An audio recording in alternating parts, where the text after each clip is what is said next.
This is the story of Black Beauty, Anna Stewell's famous classic, retold and illustrated by Osney Brown. We can read along together, and whenever you hear Black Beauty whinny, like this, it means to turn the page. Ready? Did you turn the page? Good. Now we're ready to begin. Once there was a little black colt. He lived in a green and pleasant meadow with his mother. There were other colts there, too, and he had great fun galloping and romping around the field with them. One day, when the playing became rather rough, his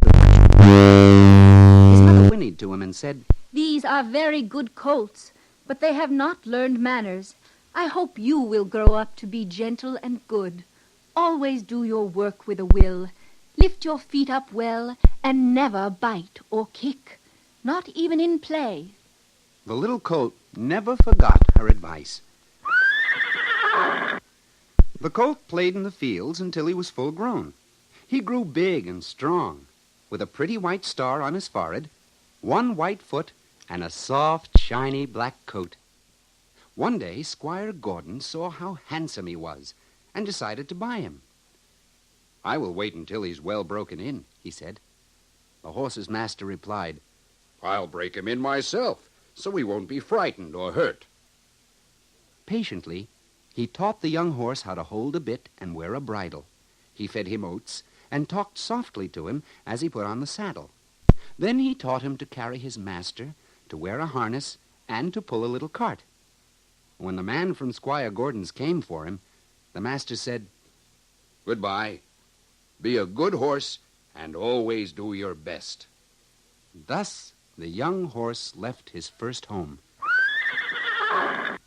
The new home was pleasant. There were two other horses, Merrylegs, a fat, jolly, dappled gray pony, and Ginger, a tall chestnut. They all became great friends. The first time the new horse carried his master, he remembered his mother's advice and did exactly what Squire Gordon wanted. Mrs. Gordon and their two little girls were at the door when they came back from the ride. "We couldn't want a better horse," Squire Gordon told them. "What shall we name him?" "He's really quite a beauty," said Mrs. Gordon. "What do you say to calling him Black Beauty?" "Very good," said the squire. "Black Beauty shall be his name." And so it was. Black Beauty enjoyed many happy years at Squire Gordon's. He loved his master and his mistress and their children, and he enjoyed carrying them on his back or drawing them in the cart. He also loved John Manley, the coachman who drove them when he and Ginger were put in double harness in the big carriage. One day, a new stable boy named Joe Green came to help John. He was young, but he was willing and wanted to learn. Soon after Joe came, Mrs. Gordon became suddenly ill in the night. John saddled Black Beauty quickly, and off they went for Dr. White. It was a long, hard run through the village, over the hill, on past woods and fields, 8 long miles at a full gallop. Dr. White was in bed, but he dressed quickly, mounted Black Beauty, and dashed back as fast as the tired horse could go. John, the groom, walked all the way back. When the doctor and Beauty returned, little Joe Green took care of the weary animal. But he didn't know that Black Beauty should have had a blanket, and he let him drink much too much cold water. By morning, the poor horse was terribly sick. With the aid of the horse doctor, and thanks to weeks of loving care, Beauty was nursed back to health. But it was a long time before he was quite well again. Black Beauty's speed and strength had saved Mrs. Gordon's life, but her doctor said she would have to move away to a warmer country. Everyone was very sad when the house was closed, and Black Beauty and Ginger were sent to an estate called Earlshall Park, where they drew the carriage for their new mistress. They were treated well enough, but there was one careless groom. Late one night, this groom was galloping Black Beauty home from the village over a stony road when one of the horse's shoes came off. The stones hurt the bare hoof dreadfully, but the groom whipped Black Beauty on at such speed that the horse stumbled and fell violently on both knees, sending his rider sprawling. Beauty's knees were badly bruised. Even after he had been put out to pasture for several months, his knees were still so swollen that his master couldn't use him. So, Black Beauty was sold to a livery stable. Now Black Beauty discovered how many different kinds of people there are in the world. He was rented to anyone who had the price of a few hours' drive. Some drove him well, but others drove him badly, whipping him up steep hills and never allowing him to rest. Poor Black Beauty. He was becoming so worn out that he could scarcely do his work. So the owner of the livery stable had to put him up for sale at the horse fair. There, Black Beauty met all sorts of horses, young and old, sleek and shabby. There were many kinds of men bargaining for them, too. One quiet, cheerful little man, after looking at the other horses, came back and bought Black Beauty. His name was Jerry Barker, and he was a London cab driver. When they came to Jerry's home in a little side street, his wife Polly and their children all ran out to see the new horse. It was a lively greeting. The children petted him. Polly brought him some bran mash, and Jerry rubbed him down. Then Beauty was put into a comfortable, clean-smelling stall. Life was not so bad after all. For several years, he worked as a cab horse. It was hard work, but Jerry was such a thoughtful driver that Black Beauty was quite happy. Jerry used to say to him, "Do your best and leave the rest. 'Twill all come right some day or night." One New Year's Eve, it was bitter cold, with a sharp, driving sleet. Jerry and Beauty had taken two young men to a party. The men made them wait for 2 hours in the icy wind and sleet, and Jerry caught a bad cold.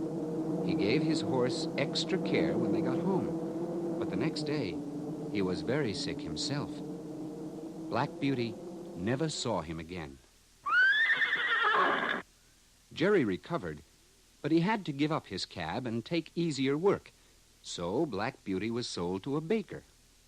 The baker overloaded his cart so much that the poor horse could scarcely pull it, and so he was sold again, this time to a cruel wagon owner who used Beauty even worse than the baker had.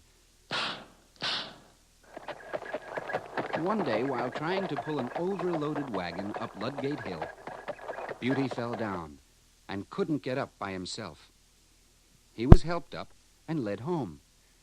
It was plain to see that Black Beauty's working days were over, so he was sent off to the horse fair once more.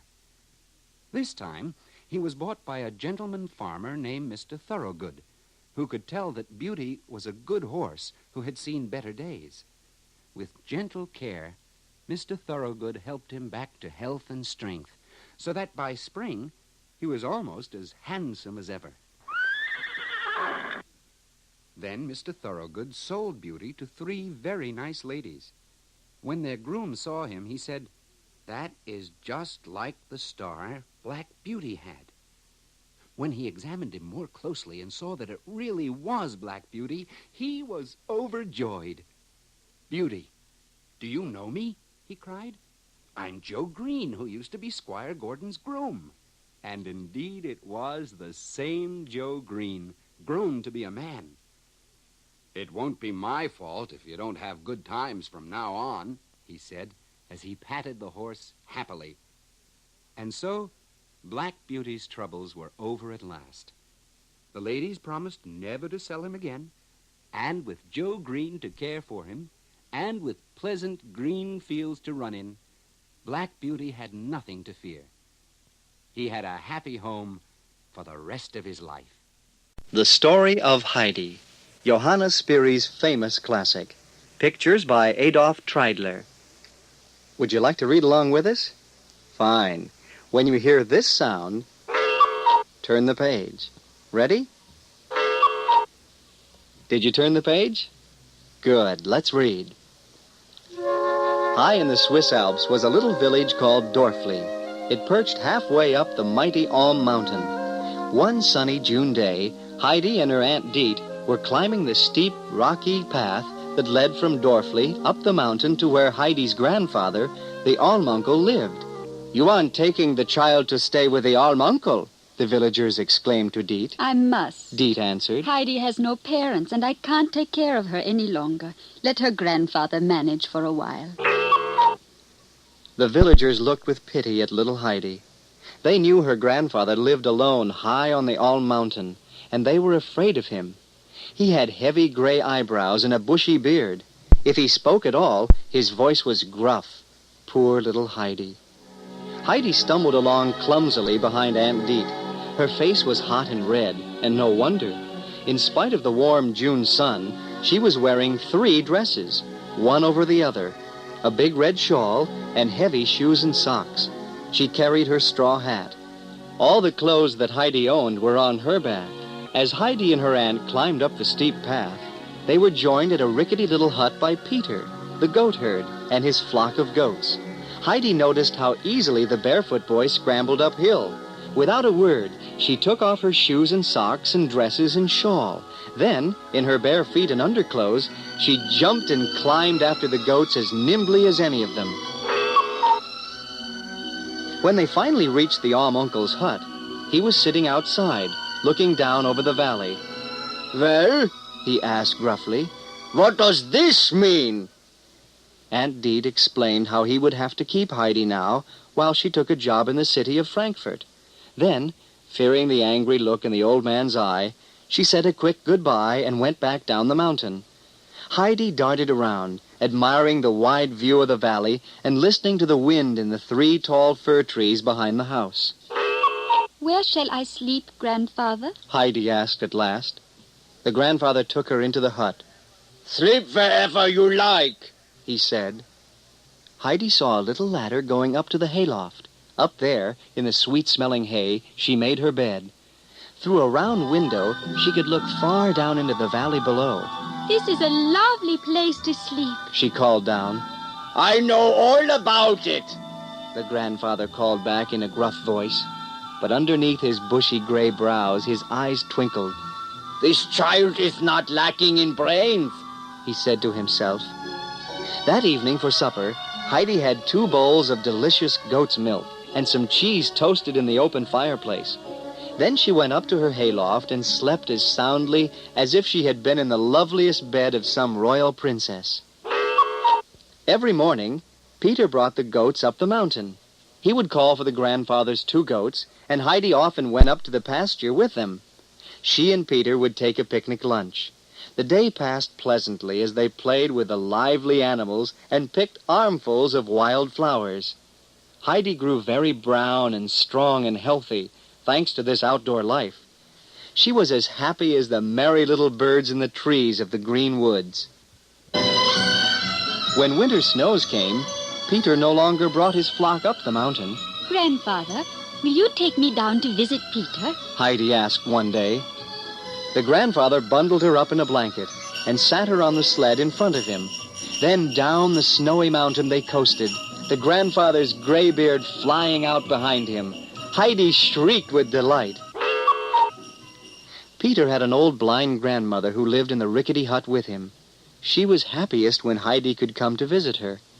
The grandfather would never go inside with Heidi on these visits, but he brought along his hammer and nails.